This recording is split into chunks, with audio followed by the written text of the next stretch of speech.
التمش حسین بہار India سے، کوئی بھی لڑکی یا عورت اپنا سر کھول کے وضو کر سکتی ہے یا نہیں؟ وضو ہوگا یا نہیں؟ سر کے بالوں پر باپ یا بھائی کی نظر پڑتی ہو تو اس بارے میں بتائیں۔ دیکھیں، سر کے بالوں کا پردہ اپنے محرم رشتوں سے نہیں ہے۔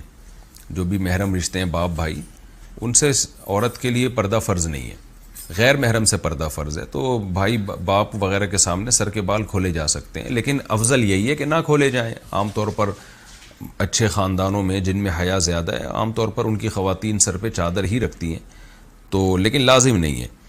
تو اس لیے چہرہ یعنی سر کھول کے ان کے سامنے وضو کرنے میں کوئی حرج نہیں ہے۔ عورت کے لیے گھر میں سر کھلا رکھنے کا حکم۔ بنت عبداللہ اتر پردیش انڈیا سے، اتر پردیش یو پی، جہاں ہمارے باپ دادا بھی یو پی سے ہی آئے ہیں، سنسار پور سے۔ تو یو پی سے انہوں نے پوچھا، یو پی سے جب کسی کا فون آتا ہے نا تو وہ جو اردو بولتے ہیں مجھے بڑی اچھی لگتی ہے، کیونکہ مجھے اپنے والد اور دادا یاد آتے ہیں اس میں۔ دادی، وہ ہماری دادی اور والد جو اردو بولتے تھے نا، وہ بالکل وہی اردو تھی جو اب یو پی سے کسی کا فون آتا ہے تو وہ جو اردو بول رہا ہوتا ہے، مجھے بڑا اچھا لگتا ہے ان کا اردو بولنا، کیونکہ مجھے اپنے والد صاحب اور والدہ اور اپنی دادی جو ہمارے پرانے بزرگ دنیا سے جا چکے ہیں، اللہ تعالیٰ ان سب کی مغفرت فرمائے، ان سے جو ہم نے اردو سنی تھی وہ ایکسنٹ اور وہ لہجہ ہمیں یو پی سے مل رہا ہوتا ہے، بڑا اچھا سا محسوس ہوتا ہے۔ کئی دفعہ جو یو پی سے کسی کی کال آئے تو میں ان کو کہتا بھی ہوں کہ آپ تھوڑی سی بات کریں، مجھے بڑا مزہ آ رہا ہے، مجھے ایسا لگ رہا ہے جیسے میرے والد صاحب کی یاد تازہ ہو رہی ہے، والدہ کی، اور جو ہماری دادی وغیرہ جو اردو بولا کرتی تھی۔ ہماری تو اردو ظاہر ہے اب وقت کے لحاظ سے چینج ہو گئی، لیکن وہ جو یو پی کی اردو تھی نا، وہ آج بھی یو پی والے وہی اردو بول رہے ہیں، ان کی اردو میرا خیال ہے چینج نہیں ہوئی ہے۔ تو انہوں نے کہا ہے کہ عورت کے لیے گھر میں سر کھلا رکھنے کا حکم۔ کیا گرمی کی وجہ سے لڑکی گھر میں والد اور بھائی کے سامنے صرف گلے میں دوپٹہ ڈال سکتی ہے؟ اگر سر نہ ڈھانپے تو کوئی حرج تو نہیں ہے؟ جائز ہے، سر چھپانا والد اور بھائی کے سامنے لازم نہیں ہے، لیکن بہرحال حیا عورت کی زینت ہے، اگر سر پہ چادر ڈال لیں تو اچھا ہی ہے، یہ برا نہیں ہے۔ بعض گھروں میں تو اس کا بڑا خیال کیا جاتا ہے، تو شریعت نے گنجائش ضرور دی ہے کہ عورت سر کے بال کھول سکتی ہے، لیکن اپریشیٹ نہیں کیا۔ تو اگر چادر سر پہ رکھیں تو زیادہ اچھی بات ہے، لیکن کوئی فرض نہیں ہے۔ کیا اٹیچ باتھ روم میں وضو کی دعائیں پڑھ سکتے ہیں؟ اٹیچ باتھ روم میں وضو کی دعائیں نہ پڑھیں تو اچھا ہے۔ ویسے بھی وضو میں کوئی لمبی چوڑی دعائیں نہیں ہیں، صرف ایک ہی دعا ہے، اللہم اغفر لی ذنبی ووسع لی فی داری وبارک لی فی رزقی۔ اس کے علاوہ جو لمبی چوڑی دعائیں ہیں نا وضو میں، ہاتھ دھوتے ہوئے یہ، منہ دھوتے ہوئے یہ، قلی کرتے ہوئے یہ کسی بھی مستند روایات سے، حدیث سے ثابت نہیں ہے۔ وضو کے بعد اعضاء کو پونچھنا۔ کیا وضو کرنے کے بعد اعضاء کو پونچھنا چاہیے یا نہیں؟ پونچھنا چاہیے، یہ پتہ نہیں کس طرح سے لکھا ہوا ہے۔ ایک شعر یاد آ رہا ہے، بلال انصاری نے یہ سوال پوچھا ہے انڈیا سے، شعر یاد آ رہا ہے پونچھنے سے۔ ہم نے 9 کلاس میں تھے تو ہمارے ٹیچر نے شعر سنایا تھا، ان کے دستے نازک کے لیے بھیجی تھی جو پونچھی، خبر پہنچی تو یہ پہنچی کہ پونچھی نہیں پہنچی۔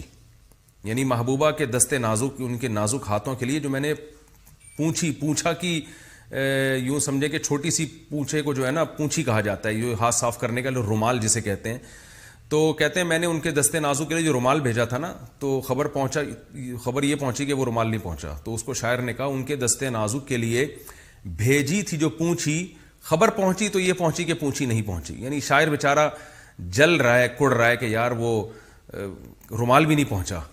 تو سوچو، یعنی اس زمانے میں رومال نہ پہنچنے پر اتنی تکلیف ہوا کرتی تھی، اور محبوبہ تک رومال پہنچانا بہت مشکل ہوتا تھا۔ آج تو بندہ آرام سے پہنچ جاتا ہے محبوبہ تک، تو اس زمانے میں اتنے فاصلے تھے کہ محبوبہ کو آپ رومال پہنچانا آپ کے لیے مشکل تھا، تو لو لیٹر کون پہنچائے گا اور خود کیسے پہنچے گا؟ اور آج محبوبہ پہلے پہنچی ہوئی ہوتی ہے، بندہ لیٹ پہنچ رہا ہوتا ہے، یہ حالات ہو چکے ہیں۔ کیا وضو کے بعد اعضاء کو پونچھنا چاہیے یا نہیں پونچھنا چاہیے؟ دونوں طریقے حدیث سے ثابت ہیں، پونچھنا بھی ثابت ہے اور نہ پونچھنا بھی ثابت ہے۔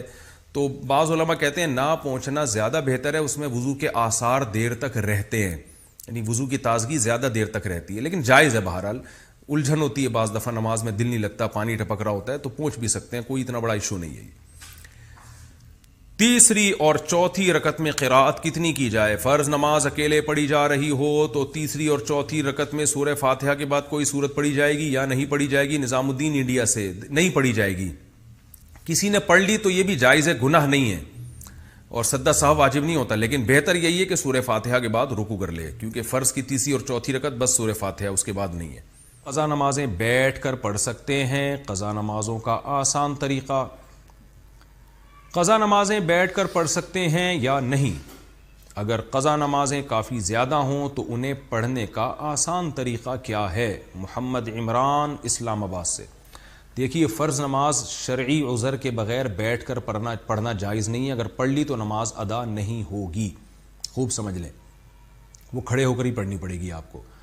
اور قضا نمازیں زیادہ ہوں، آسان طریقہ یہ ہے کہ فرض کی تیسری اور چوتھی رکعت میں آپ سورہ فاتحہ نہ پڑھیں، بلکہ اس کو ایک تسبیح کے بقدر آپ کھڑے رہ کر رکوع کر لیں۔ اگرچہ یہ طریقہ خلاف سنت ہے، لیکن بہت زیادہ نمازیں جمع ہو گئی ہیں، ان میں ٹائم بہت لگ رہا ہے، تو پھر اس طریقے پر عمل کیا جا سکتا ہے کہ فرض کی تیسری اور چوتھی رکعت کو آپ، کیونکہ اس میں قرات کرنا واجب نہیں ہے۔ ممکن ہے بہت سے لوگ یہ فوراً حدیث پیش کر دیں، لا صلاۃ الا بفاتحۃ الکتاب، سورہ فاتحہ کے بغیر نماز ہی نہیں ہوتی۔ تو سورہ فاتحہ کے بغیر حدیث میں آتا ہے نماز نہیں ہوتی، یہ نہیں آتا کہ رکعت ہی نہیں ہوتی۔ اسی وجہ سے امام مالک کا تو قول ہے، مشہور قول وہی ہے کہ چاروں رکعتوں میں سے ایک میں بھی اگر سورہ فاتحہ پڑھ لی تو نماز ہو جائے گی، چاروں میں پڑھنا ضروری نہیں ہے۔ لیکن حنفیہ کا قول یہ ہے کہ پہلی دو رکعتیں وہ دوسری پہلی کے مشابہ ہے۔ یہی وجہ ہے کہ سفر میں آخری دو رکعتیں ساقط ہوتی ہیں، پہلی برقرار رہتی ہیں۔ تو پہلی دو کا وہی یعنی دوسری کا وہی حکم ہے جو پہلی کا ہے، اس لیے پہلی دو میں تو واجب ہے، آخری دو میں واجب نہیں ہے۔ تو اس لیے فرض کی تیسری اور چوتھی رکعت میں اگر کوئی سورہ فاتحہ پڑھے تو اچھی بات ہے، نہ پڑھے تو بھی جائز ہے، اور صحابہ کے اس بارے میں ہمیں فتویٰ بھی ملتا ہے اس بارے میں۔ تو اس لیے فرض میں اگر آپ تخفیف کر لیں، تیسری اور چوتھی رکعت میں تھوڑی دیر کھڑے رہ کر بس رکوع کر لیں تو بھی ادا ہو جائے گی، لیکن یہ بہتر نہیں ہے۔ بہتر یہی ہے کہ آپ سورہ فاتحہ پراپر طریقے سے پڑھیں، لیکن بہت زیادہ نمازیں جمع ہوں تو اس شارٹ طریقے پر عمل کیا جا سکتا ہے۔ مگر وتر میں ایسا نہیں ہوگا، وتر میں آپ کو تیسری رکعت میں بھی تلاوت بھی کرنی پڑے گی اور فاتحہ بھی پڑھنی پڑے گی۔ وضو میں دانت سے خون آئے تو کیا حکم ہے؟ وضو کے دوران دانتوں سے خون نکلتا ہو تو وضو ہوگا یا نہیں؟ نیز عام حالات میں دانت سے خون نکلے تو اسے نگلنا حرام ہوگا یا نہیں؟ محمد شہباز انڈیا سے۔ دیکھیے، وضو کے دوران اگر دانت سے خون نکل آیا تو ہلکا سا خون ہے تو کوئی فرق نہیں پڑتا اس سے، لیکن اتنا خون ہے کہ تھوک پہ غالب آ گیا، یعنی آپ نے جب تھوک پھینکا تو اس میں سرخی زیادہ ہو، تھوک کم ہو، سرخ پنا زیادہ آ جائے تو وضو ٹوٹ جائے گا۔ پھر اس کو یوں سمجھا جائے گا جیسے خون نکل کے بہہ گیا ہے، اور ایسے خون کو نگلنا بھی حرام ہے کیونکہ بہتا ہوا خون ہے۔ اور اگر اس سے کم ہے تو پھر وہ ناپاکی کے حکم میں نہیں ہے، نہ تو اس سے نکلنے سے وضو ٹوٹے گا، نہ وہ حلق میں جانے سے حرام ہونے کا حرام کہا جائے گا اس کو۔ لیکن وہ حلق میں جاتا نہیں ہے، اتنا تھوڑا ہوتا ہے، جاتا اکثر جب ہی ہے جب زیادہ نکل جائے وہ۔